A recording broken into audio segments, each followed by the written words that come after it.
friends! Welcome back to my mini vlog. So for today's video, maglilinis ako dito sa aming kwarto.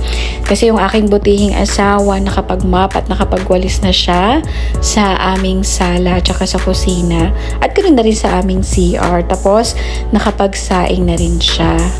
Para sa mga kagaya ko na wife, isa yan sa nakakagaan ng pakiramdam, nakakapagpasaya kapag nararamdaman namin na meron kaming katuwang talaga sa buhay.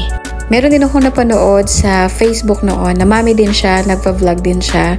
And sinabi niya doon sa vlog niya na hindi porket nakakatulong financially yung mga asawa natin, wala na siyang naitutulong. Ano?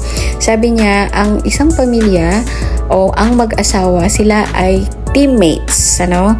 Kung yung husband natin yung nagpo-provide financially, nakakapag-provide ng foods, ng needs and wants natin sa family, yung asawa naman natin o yung mga wife, sila naman yung katuwang natin sa loob ng bahay.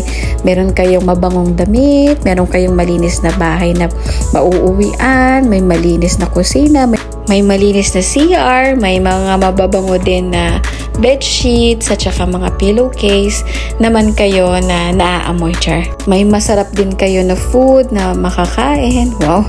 At minsan, may taga-masahe pa kayo ng likod nyo tsaka ng ulo nyo. Wow! Binida na naman natin ang ating mga sarili. Sabi pa nga nung vlogger na yon, para kayong basketball team, ano?